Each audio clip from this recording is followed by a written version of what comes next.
जय हिंद मेरे सभी प्यारे विद्यार्थियों, मैं राहुल देशवाल एक बार फिर से आप सभी का टॉप तक पर स्वागत करता हूं। तो मेरे भाई बहुत ही बेहतरीन सी न्यूज़ है आपके लिए। देखिए, रेलवे मिनिस्टर आज लाइव आए थे, उनसे बहुत से क्वेश्चंस पूछे गए। तो बहुत से बच्चों ने उनका इंटरव्यू सुना है और बहुत से ने नहीं सुना।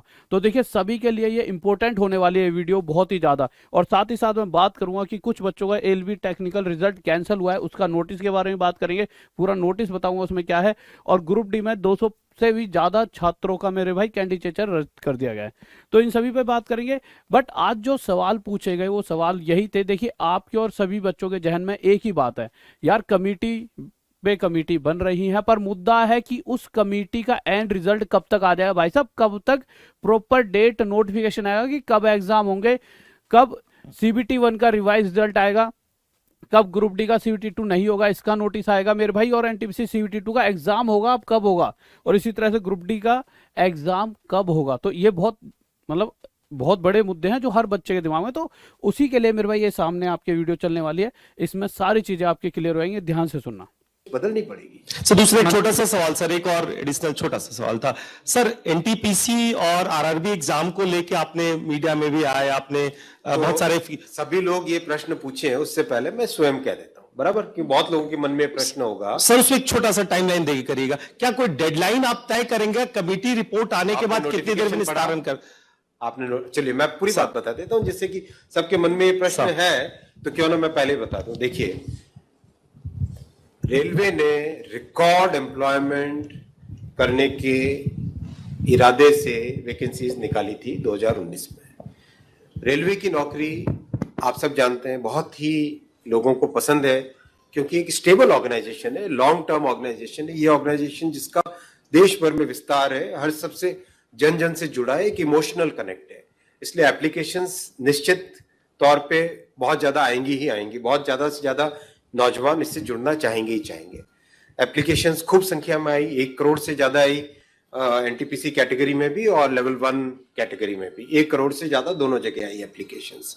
परीक्षा की तैयारी चालू हुई। परीक्षा के हिसाब से पहले जिनको अपॉइंट किया गया, उसके बाद में आया कि नहीं टेंडर करना चाहिए। टेंडर के हिसाब से सीवीसी के रिकमेंडेशंस आए, उसके हिसाब से वापस टेंडर करके नया एक अपॉइंटमेंट हुआ कि ये टेस्ट की एजेंसी होगी। टीसीएस को सेलेक्ट किया गया एनटीपीसी के लिए, और मेरे ख्याल से एनएससी है ना, एनएससी को सेलेक्ट किया गया लेवल 1 के लिए, राइट।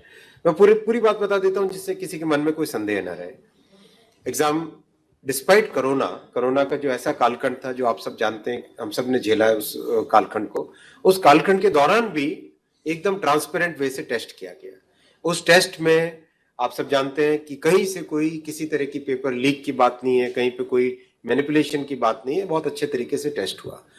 रही बात शॉर्ट लिस्टिंग की, जहां पे छात्रों के मन में एक उद्वेग आया, और एक मैं कहता हूं हम लोग संवेदनशील सरकार है।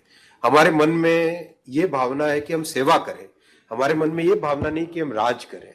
ये भावना के साथ जब काम करते हैं, अंत्योदय की भावना से गरीब की सोच की भावना से, तो उस भावना से जब काम करते हैं, तो अगर छात्रों को परेशानी हुई तो उसको सॉल्व करना हमारी ड्यूटी है, हमारा कर्तव्य है, उसके लिए हम तैयार हैं, उसमें हमारा कोई ईगो नहीं है।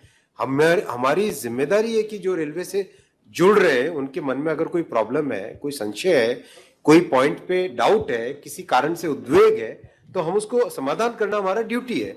तो इसीलिए जैसे ये पॉइंट आया, तुरंत एक कमेटी बनाई जो कि सीनियर ऑफिसर्स हैं, जिनको एक्सपीरियंस है कई वर्षों का रिक्रूटमेंट का। Already more than 1 lakh representations आ चुके हैं कमेटी के पास में, और कमेटी आपने नोटिफिकेशन देखा होगा, उसमें टारगेट दिया हुआ है विद इन 3 वीक्स आपको ये प्रोसेस कंप्लीट करना है।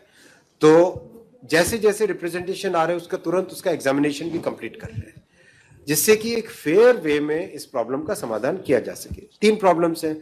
पहला, एनटीपीसी में शॉर्ट लिस्टिंग में कितने होने चाहिए यूनिक कैंडिडेट्स। दूसरा, ग्रुप डी यानी लेवल 1 का एग्जाम सिंगल स्टेज होना चाहिए या डबल स्टेज होना चाहिए, राइट। तो ये 2 बड़े इश्यूज हैं। तीसरा मुद्दा है कि भाई टेस्ट का लेवल कैसा हो, हाई है, बहुत ग्रेजुएट ज्यादा आ जाएंगे 10+2 कैटेगरी में, संवैधानिक व्यवस्था है, उसी फ्रेमवर्क में हम सब काम करेंगे।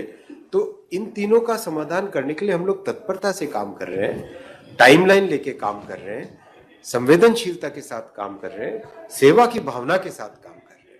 इसमें हमारे मन में, हमारी नीयत में, हमारे तरीके में, हमारे प्रोसेस में कहीं पे संदेह की बात ही नहीं है। एकदम क्लियर स्पष्ट वे में मैं सभी छात्रों से निवेदन करता हूं, हम उस प्रोसेस से गुजरे हुए हैं। जो अनिश्चितता होती है, जो माइंड में एंग्जाइटी होती है, वो मैं समझ सकता हूँ। मतलब हमें भी ध्यान है कि ट्रेन में स्लीपर कोच में नीचे अखबार बिछा देते थे और उसमें सो जाते थे, स्टेशन जहाँ पे सेंटर होता था वहां तक जाते थे। कहाँ रिजर्वेशन करवाने के हालत कहाँ होती थी, आर्थिक स्थिति कैसी होती थी, हमें ये पता है।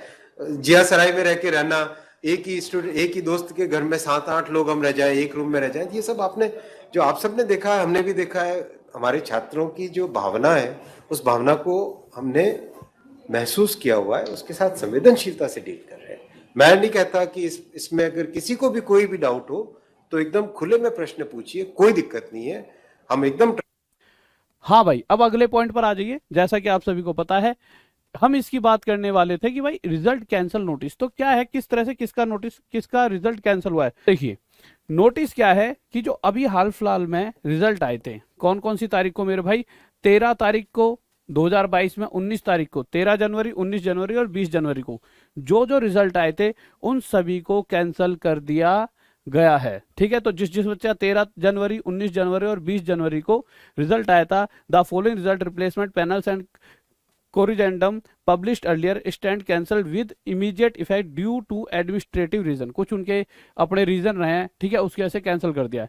इसी तरह से अगर हम ग्रुप डी की बात करें तो ग्रुप डी के भी 200 से ज्यादा बच्चों का रिजल्ट कैंसिल किया गया, और वो रीजन क्या है देखिए, उन्होंने कहा cancellation of candidature non PWBD candidates called for 4th to 9th stage document verification.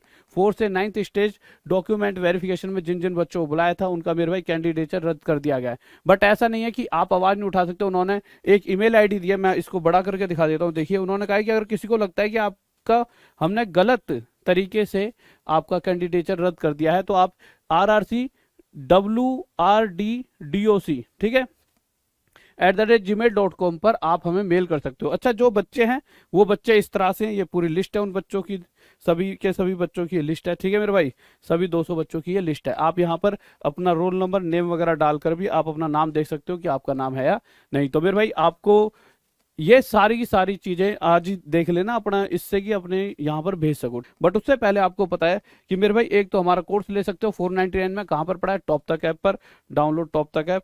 इसी की तरह एज, जो कि आप सब चाह रहे थे कि सर एक ऐसी क्लास हमारे लिए लाई जाए गजब सी, और इसकी डिमांड थी, तो मेरे भाई इस संडे को रात 9 बजे एज की क्लास भी